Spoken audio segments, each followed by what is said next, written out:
Welcome back to another episode of Guava Tree Diaries. I hope you enjoyed the last episode, as this week we will be focusing on something just as exciting: net neutrality within the Caribbean context. This should lead to a deeper understanding of how net neutrality is undertaken in the Caribbean and the efforts that cultivate or bind it.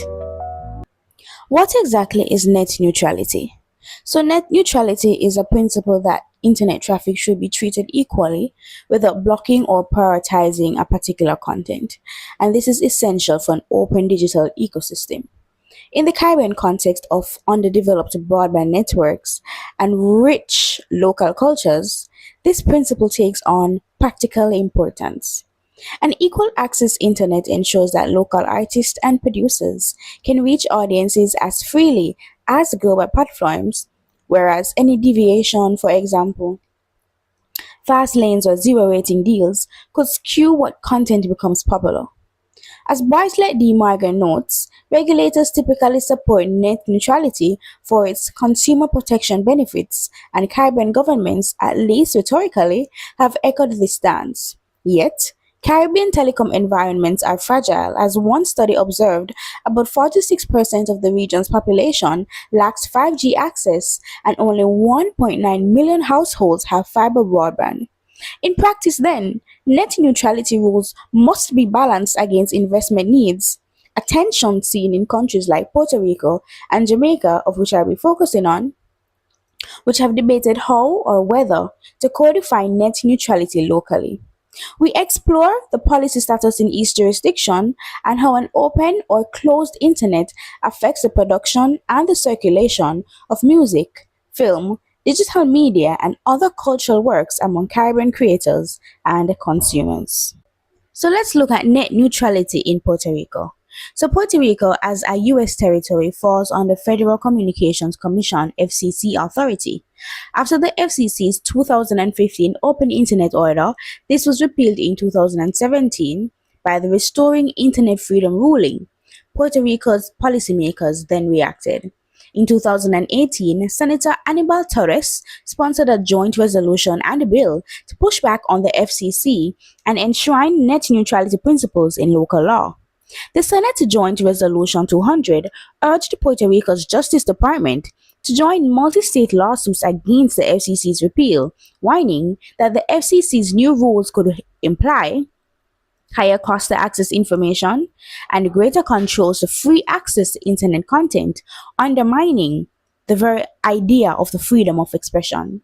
So the companion Senate Bill 836 aimed to require any ISP contracting with governments to respect net neutrality, treating freedom of information and expression as a priority. Similarly, a 2020 Puerto Rican bill called the HB 1427 was introduced to amend the telecommunications law in order to provide and preserve the free flow of all information and content, and to limit data packaging that favors specific apps or services. So these measures indicate Puerto Rican concern that without net neutrality, local users, especially the poorer residents in the country, might face censored or costly content access. According to one press release, Torres argued that the FCC repeal seeks to censor freedom of expression and restrict access for people of lower financial power. The US-based National Conference of State Legislatures, NCSL, confirmed that Puerto Rico has enacted resolutions and introduced legislations on net neutrality, including the above HB 1427, though enforcement remains tied up with federal law. In practice, therefore, Puerto Rico's net neutrality status follows a Washington policy, but with local efforts to counterbalance it.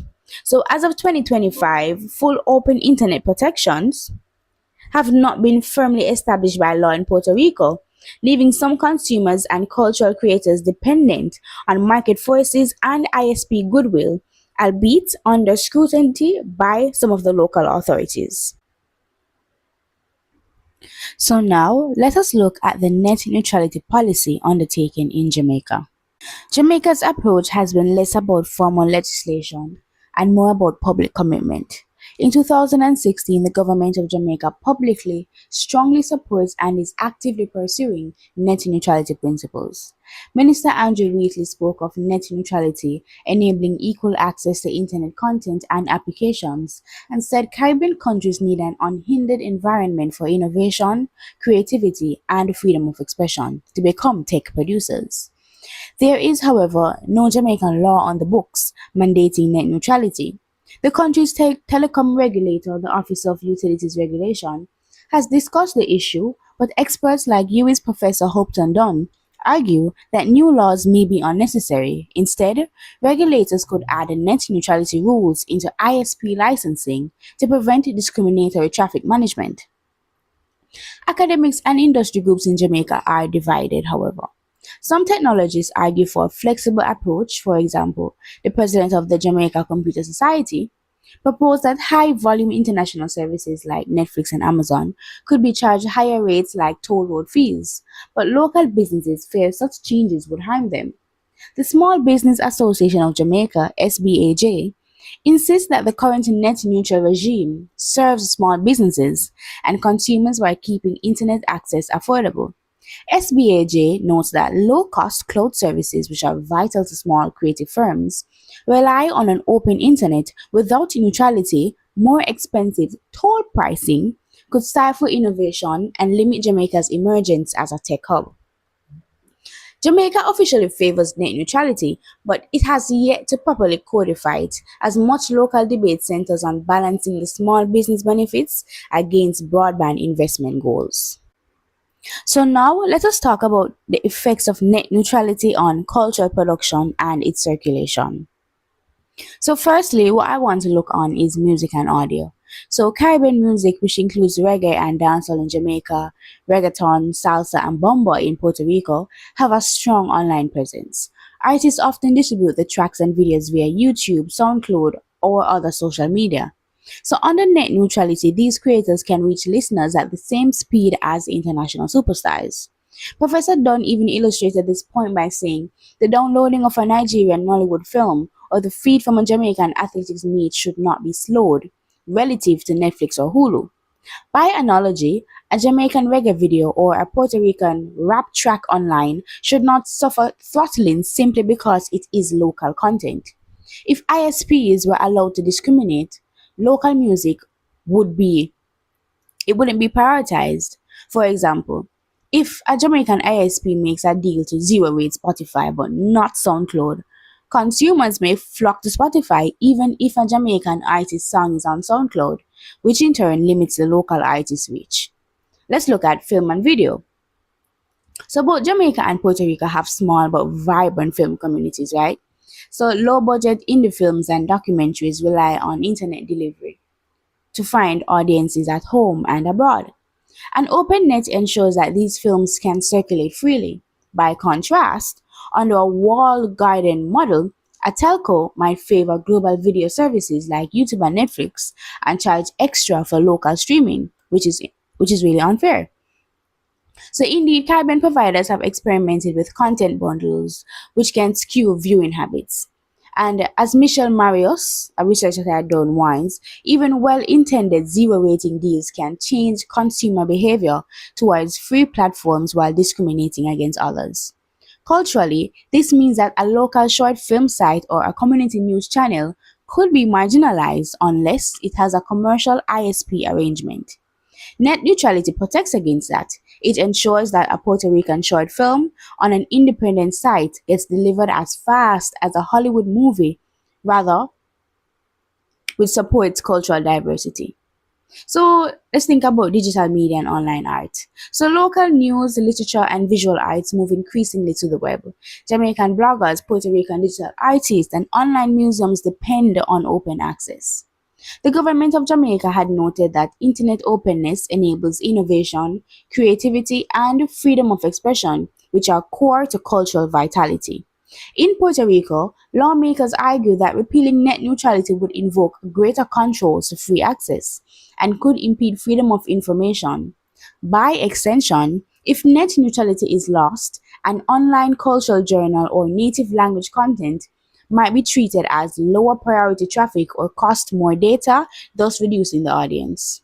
Conversely, strong neutrality ensures multilingual and indigenous content is as readily available as content in English or Spanish or Korean from big platforms. So while exact cases in the Caribbean might be scarce, the logic is still clear. Net neutrality broadens the digital space for all creators. And then we can think about local innovation and small businesses, because keeping net neutrality also influences the creative economy infrastructure. The Jamaican SBAJ points out that small tech and creative firms like studios and designers and local app developers rely on affordable, non-metered internet to use cloud services for production and distribution. So to sum it all, net neutrality really does matter for the Caribbean's economic life because it shapes who can be heard on the digital stage. So, having an open internet access would allow Puerto Rican and Jamaican creators, from reggae DJs to indie filmmakers, online artists, to connect with audiences properly without discriminatory technical or financial barriers. Evidence from Jamaica's debates underscores that small businesses and artists value the status quo for keeping innovation alive. Conversely, carriers warn that without flexibility, network build out suffers. So, as policymakers weigh these factors, they should recall that even cultural diversity thrives on access. So, safeguarding net neutrality or an appropriately adapted version of it in Puerto Rico and Jamaica would mean preserving equal footing for local voices in an increasingly global internet, thereby enriching Caribbean culture for both creators and consumers.